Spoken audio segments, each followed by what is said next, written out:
Good morning everyone. MS classes में आप सभी का एक बार फिर से स्वागत है। जैसा कि आप सभी को थंबनेल से पता लग रहा होगा, आज हम यूजीसी नेट फर्स्ट पेपर शिक्षण अभिवृत्ति से 24 एमसीक्यू क्वेश्चंस को करवाने वाला हूं। वीडियो शुरू करने से पहले यदि आपने हमारे चैनल को सब्सक्राइब नहीं किया है तो प्लीज़ सब्सक्राइब कीजिए, लाइक कीजिए, शेयर कीजिए और हाँ, बेल आइकन दबाना ना भूलें, जिससे कि हमारी वीडियोज़ की नोटिफिकेशन आप तक सबसे पहले पहुँचे। आइए शुरू करते हैं। आज का पहला प्रश्न है, निबंध प्रकार परीक्षण विश्वसनीय नहीं है क्योंकि। आपका पहला ऑप्शन है, इनमें सदैव छात्रों के उत्तर भिन्न भिन्न होते हैं। दूसरा ऑप्शन है, उनके परिणाम भिन्न भिन्न होते हैं। तीसरा ऑप्शन है, उनकी जांच परीक्षक की मनोदशा से प्रभावित होती है। चौथा ऑप्शन है, उसकी शैलियाँ भिन्न भिन्न होती हैं।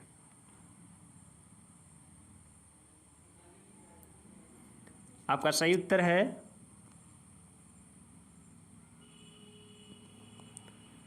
उनकी जांच परीक्षक की मानव दशा से प्रभावित होती है।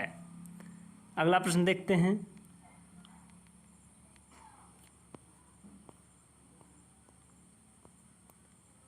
शिक्षा के स्तर बढ़ाने के लिए यह आवश्यक है कि छात्रों का निरंतर मूल्यांकन किया जाए। ऑप्शन नंबर दूसरा, शिक्षकों को उच्च वेतन दिया जाना चाहिए। ऑप्शन नंबर तीन, पाठ्यक्रम को संशोधित किया जाना चाहिए। ऑप्शन नंबर चार, विद्यालय की भव्य इमारत का निर्माण किया जाए।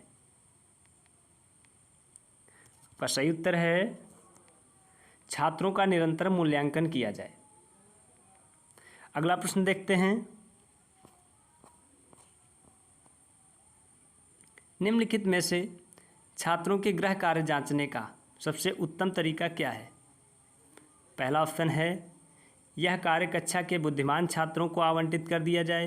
दूसरा ऑप्शन है, कक्षा में उत्तर की समूह ढंग से जांच की जाए। तीसरा ऑप्शन है, उसकी जांच आदर्श उत्तर पुस्तिका से मिलान करके की जाए। चौथा ऑप्शन है, शिक्षक नियमित रूप से स्वयं उसकी जांच करे।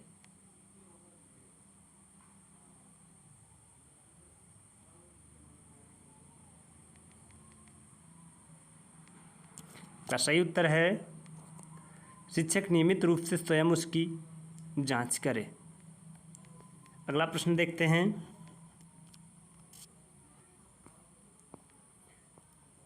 शिक्षण संस्थानों में छात्रों के लिए परीक्षण के समय बद्ध कार्यक्रम का लागू किया जाना आवश्यक है। आपका पहला ऑप्शन है, छात्रों की प्रगति के बारे में उनके माता पिता को सूचित किया जा सके। दूसरा ऑप्शन है, एक नियमित अभ्यास किया जा सकता है। तीसरा ऑप्शन है, छात्रों को सत्रांत परीक्षाओं के लिए प्रशिक्षित किया जा सके। आपका चौथा ऑप्शन है, परिणामों के बाद छात्रों से मिली प्रतिपुष्टि के आधार पर उपचारात्मक कार्यक्रम बनाया जा सकता है।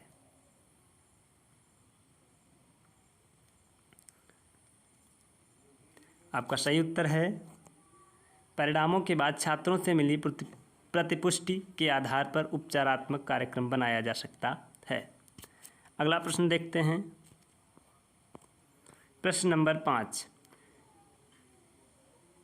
निम्नलिखित में किसी शैक्षिक संस्थान में शिक्षा की गुणवत्ता का सबसे महत्वपूर्ण सूचक है?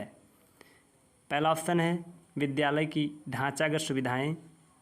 दूसरा ऑप्शन है, कक्षा प्रणाली। तीसरा ऑप्शन है, पाठ्य पुस्तकें और शिक्षण अधिगम सामग्री। चौथा ऑप्शन है, छात्रों को उपलब्धि स्तर। सॉरी, यहाँ पे का होना चाहिए, छात्रों का उपलब्धि स्तर। आपका सही उत्तर है, छात्रों का उपलब्धि स्तर। अगला प्रश्न देखते हैं। निम्नलिखित में से किस कारण से शिक्षक नियोजन मूल्यांकन का प्रयोग करते हैं? पहला ऑप्शन है, यह पता लगाने के लिए कि छात्र ज्ञान और कौशल में निपुण है या नहीं। दूसरा ऑप्शन है, छात्र अधिगम के कारकों या व्यवहार की समस्याओं को जांचने के लिए। तीसरा ऑप्शन है उपरोक्त दोनों। चौथा ऑप्शन है उपरोक्त में से कोई नहीं। का सही उत्तर है या पता लगाने के लिए कि छात्र ज्ञान और कौशल में निपुण है या नहीं। आपका सही उत्तर है। अगला प्रश्न देखते हैं। निम्नलिखित में से किस उद्देश्य के लिए योगात्मक मूल्य का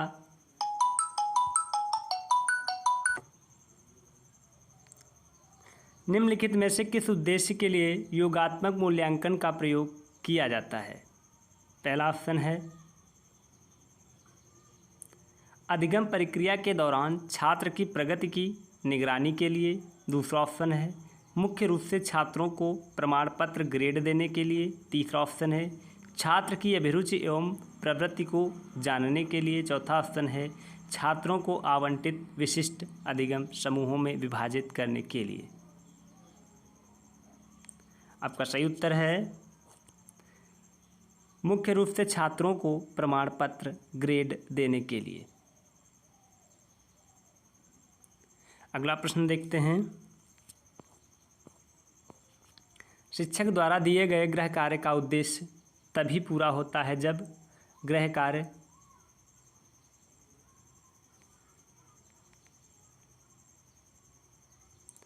सजा के रूप में दिया जाए। दूसरा ऑप्शन है शिक्षक छात्रों के अभ्यास के लिए तत्काल गृह कार्य दे। तीसरा ऑप्शन है छात्रों से यह अपेक्षा न की जाए कि वे सदैव गृह कार्य पूरा करके आएंगे। चौथा ऑप्शन है शिक्षक गृह कार्य पूरा करने के लिए छात्रों के अनुभव की ओर ध्यान न दें। आपका सही उत्तर है छात्रों से अपेक्षा न की जाए कि वे सदैव गृह कार्य पूरा करके आएंगे। अगला प्रश्न देखते हैं। जब एक छात्र एक ही परीक्षा में 2 बार बैठता है तो उसे क्या कहा जाता है। पहला ऑप्शन है पोस्ट परीक्षण। दूसरा ऑप्शन है पूर्व परीक्षण। तीसरा ऑप्शन है परीक्षण पुनः परीक्षण। चौथा ऑप्शन है उपरोक्त में से कोई नहीं। सही उत्तर है परीक्षण पुनः परीक्षण। अगला प्रश्न देखते हैं। निम्नलिखित में से कौन सा मूल्यांकन पाठ्यक्रम के अंत में किया जाता है। पहला ऑप्शन है योगात्मक मूल्यांकन। दूसरा ऑप्शन है स्थानन मूल्यांकन। तीसरा ऑप्शन है प्रारंभिक मूल्यांकन। चौथा ऑप्शन है ए और बी दोनों। आपका सही उत्तर है योगात्मक मूल्यांकन। अगला प्रश्न देखते हैं। शिक्षक की सीखने की क्षमता को जानने के लिए कौन सा परीक्षण किया जाता है।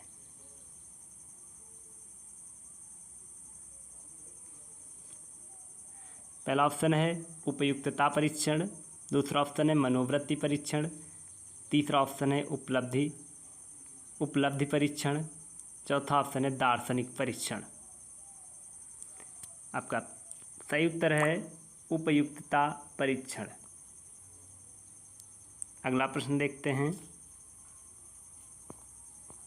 प्रश्न नंबर 12। एक परीक्षा में विभिन्न क्रियाएं जैसे कि लिखना, सूची बनाना, लेबल और नामकरण आदि का प्रयोग किया जाता है, तो हमें इससे किस स्तर का पता चलता है। आपका पहला ऑप्शन है बोध स्तर। दूसरा ऑप्शन है उपयोग स्तर। तीसरा ऑप्शन है ज्ञान स्तर। चौथा ऑप्शन है संश्लेषण स्तर। पर सही उत्तर है ज्ञान स्तर। अगला प्रश्न देखते हैं। निम्नलिखित में किस आधार पर लिखित सामग्री का अच्छा मूल्यांकन नहीं किया जा सकता। पहला ऑप्शन है भाषाई अभिव्यक्ति। दूसरा ऑप्शन है तार्किक प्रस्तुति। तीसरा ऑप्शन है जो कुछ भी पढ़ा जाता है उसको पुनः प्रस्तुत करने की क्षमता। चौथा ऑप्शन है विषय बोध।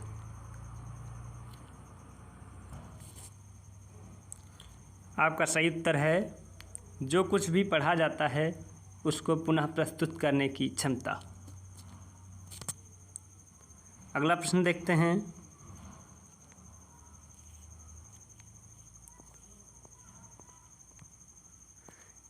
निम्न में किस विधि से छात्रों का सर्वश्रेष्ठ मूल्यांकन संभव है? पहला ऑप्शन है पाठ्यक्रम के अंत में मूल्यांकन। दूसरा ऑप्शन है वर्ष में 2 बार मूल्यांकन। तीसरा ऑप्शन है निरंतर मूल्यांकन। चौथा ऑप्शन है प्रारंभिक मूल्यांकन।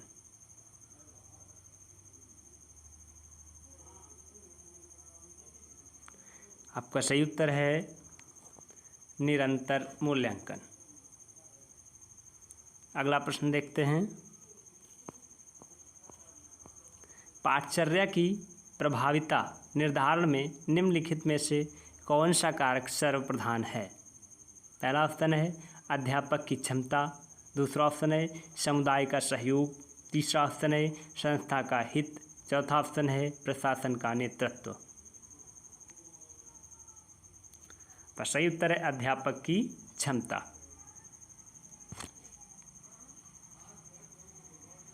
अगला प्रश्न देखते हैं। विद्यालय पाठचर्या का नियोजन किसके अनुकूल होना चाहिए? पहला ऑप्शन है छात्रों के लक्ष्यों, उद्योग संस्था हितों के अनुकूल। दूसरा ऑप्शन है विभिन्न विषयों में उपलब्ध पाठ्यपुस्तकों के अनुकूल। तीसरा ऑप्शन है महाविद्यालय में प्रवेश की अर्हता। चौथा ऑप्शन है शिक्षकों का प्रशिक्षण और रुचि।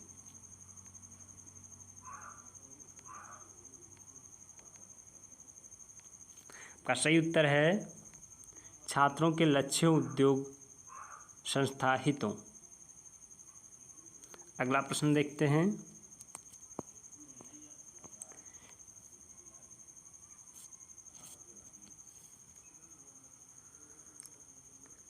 सहपाठचर्या क्रियाकलाप का प्रधान उद्देश्य है।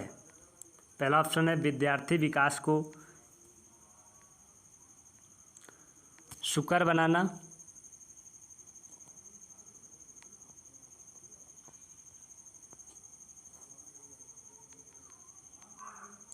दूसरा ऑप्शन है प्रगतिशील विद्यालय उपलब्ध कराना। तीसरा ऑप्शन है विद्यार्थियों को विद्यालय विरत होने से रोकना। चौथा ऑप्शन है समुदाय की मांग की पूर्ति। आपका सही उत्तर है विद्यार्थी विकास को सुकर बनाना। अगला प्रश्न देखते हैं। श्रृंखला अधिगम किससे संबंधित है? पहला ऑप्शन ब्रूनर से। दूसरा ऑप्शन गने से।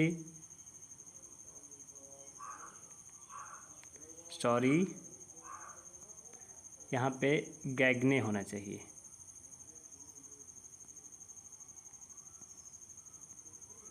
गैगने से। तीसरा ऑप्शन टॉलमैन से। चौथा ऑप्शन थार्नडाइक से। आपका सही उत्तर है गैगने से। अगला प्रश्न देखते हैं। प्रश्न नंबर 19।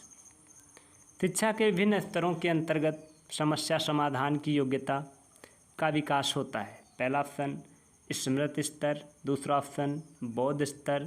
तीसरा ऑप्शन चिंतन स्तर। चौथा ऑप्शन उपरोक्त सभी। आपका सही उत्तर है चिंतन स्तर। अगला प्रश्न देखते हैं।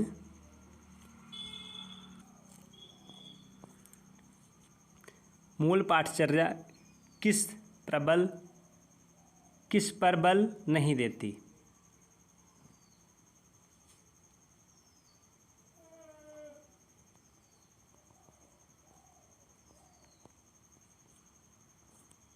नहीं देती।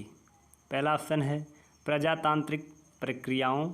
दूसरा ऑप्शन है समस्या समाधान। तीसरा ऑप्शन है विषय वस्तु का सुपरिभाषित पिंड।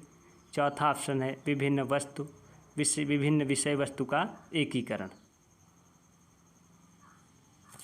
आपका सही उत्तर है प्रजातांत्रिक क्रियाओं, प्रजातांत्रिक प्रक्रियाओं। अगला प्रश्न देखते हैं।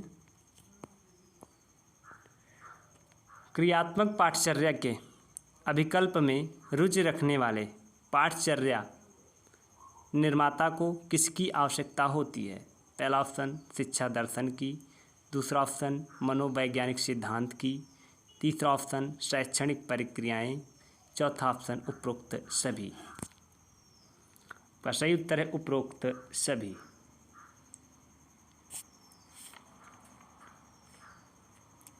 अगला प्रश्न देखते हैं। अध्यापक प्रायः पाठ पढ़ाने के दौरान या उसके तत्काल बाद विद्यार्थियों से प्रश्न पूछता है, उसके अधिगम का मूल्यांकन किया जा सके और उसके अनुसार अगला पाठ पढ़ाया जा सके, या निम्नलिखित में से किसका उदाहरण है? पहला ऑप्शन है संकलनात्मक मूल्यांकन, दूसरा ऑप्शन है निर्माणात्मक मूल्यांकन, तीसरा ऑप्शन है समवर्ती मूल्यांकन, चौथा ऑप्शन है नैदानिक मूल्यांकन। आपका सही उत्तर है निर्माणात्मक मूल्यांकन। अगला प्रश्न देखते हैं।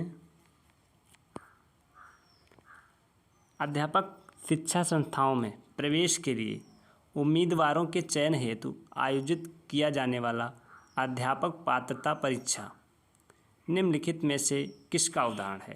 पहला ऑप्शन नियोजन परीक्षण, दूसरा ऑप्शन अभिक्षमता परीक्षण, तीसरा ऑप्शन अभिवृत्ति परीक्षण, चौथा ऑप्शन उपलब्धि परीक्षण।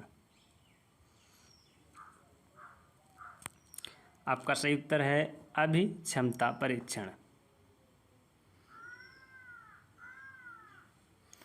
अगला प्रश्न देखते हैं। अध्यापन व्यवसाय के आरंभ में अध्यापक की सफलता का सर्वाधिक महत्वपूर्ण एकल कारक है।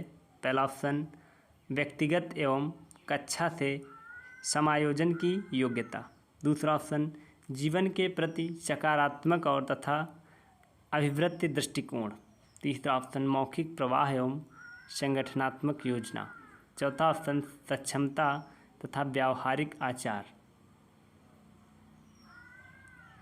आपका सही उत्तर है जीवन के प्रति सकारात्मक अभिवृत्ति दृष्टिकोण।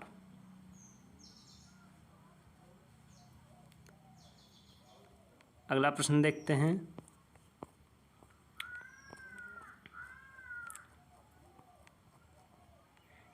तो ये थे आपके 24 क्वेश्चंस। आशा करता हूँ आपको हमारी वीडियो पसंद आई होगी। यदि आपको हमारी वीडियो पसंद आई हो तो प्लीज़ हमारे चैनल को सब्सक्राइब कीजिए। धन्यवाद।